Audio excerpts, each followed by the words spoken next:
আসসালামু আলাইকুম। 2025-এর আজকে শেষ কোর্ট, এদিকে সারা বাংলাদেশে নিম্ন আদালতগুলো বন্ধ আছে। আপনারা যারা আইনজীবী সবাই লক্ষ্য করবেন, বিশেষ করে যারা সুপ্রিম কোর্টে আছেন, দেখবেন দুলা, রুলা, চুলা এবং বিভিন্ন জেলা সমিতিগুলো এদের একটা সময় পিকনিক উৎসব আরম্ভ হয়। বিভিন্নভাবে বিভিন্ন রোমে তাদের আনাগোনা দেখবেন, তারা পিকনিক করে থাকেন। সিনিয়র বিভিন্ন লয়ারদের কাছ থেকে তারা কুপন বিক্রি করেন।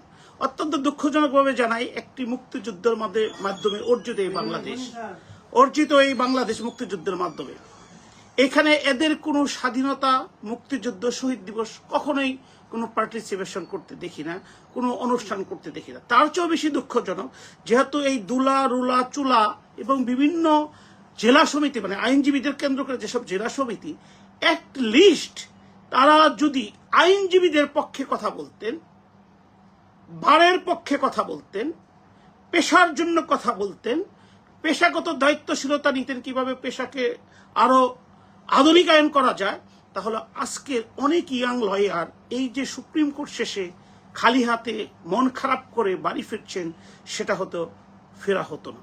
আরেকটা বিষয় আপনারা লক্ষ্য করবেন, আমাদের সুপ্রিম কোর্টে আছে রিপোর্টার্স ইউনিট, তারপরে রিপোর্টার্স ফোরাম, দুইটা সংগঠন এবং সামান্য কিছু এরা রিপোর্টার্স, এদের মধ্যে আবার দ্বিধাবিভক্তি।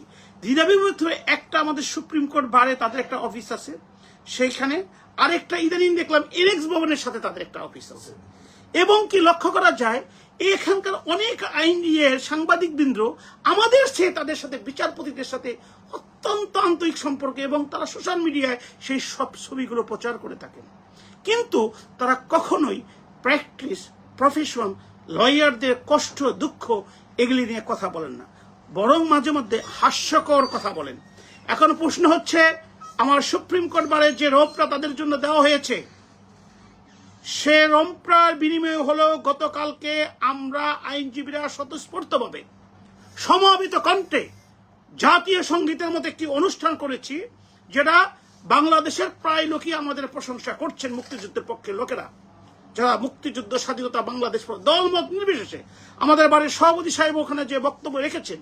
কিন্তু এই রিপোর্টার্স ফোরাম এবং রিপোর্টার ইউনিট একটা সামান্যতম এই ব্যাপারে কোনো নিউজ করেন নাই। কিন্তু তাদেরকে দেখা যায় যে ওই যে ফরমাইশি নিউজ করার জন্য তারা সদা সর্বদা প্রস্তাব থাকে। আজকে অনেক আইনজীবী বন্ধু আমাদেরকে বলেছেন যে আপনাদের নিউজ যেহেতু রিপোর্টার্স ইউনিট করে নাই, আমাদের জায়গায় তারা বসে থাকে, আমাদের আগামী দিনের আন্দোলন থাকবে। যখন তারা পিকনিক করার জন্য নেপাল, ইন্ডিয়া, বিভিন্ন দেশে যে আমাদের বিভিন্ন আইনজীবীদের কাছে যায়, এটা বন্ধ করতে হবে। দ্বিতীয় হচ্ছে যে এই সুপ্রিম কোর্ট বার ভবনে তাদের এই রিপোর্টার্স ইউনিট বলেন আর ফোরাম বলেন, তাদের কোনো অফিস থাকবে না। কারণ তারা যদি আইনজীবীদের কোনো নিউজই প্রচার না করে, সম্মিলিত আইনজীবী, কোনো ব্যক্তিগত আইনজীবী না, কিন্তু দেখা গেছে অতীতেও বলেন ওই সাবেক অ্যাটর্নি জেনারেল মাহবুব আলম সাহেবের হাত ধরে ফরমাইশের রায়গুলো প্রচার করতেন। ওই যে আমাদের যে ভাইরাল সুমন সাহেব, ব্যারিস্টার সুমন সাহেব, ওনার নিউজ নিয়ে ব্যস্ত থাকতেন।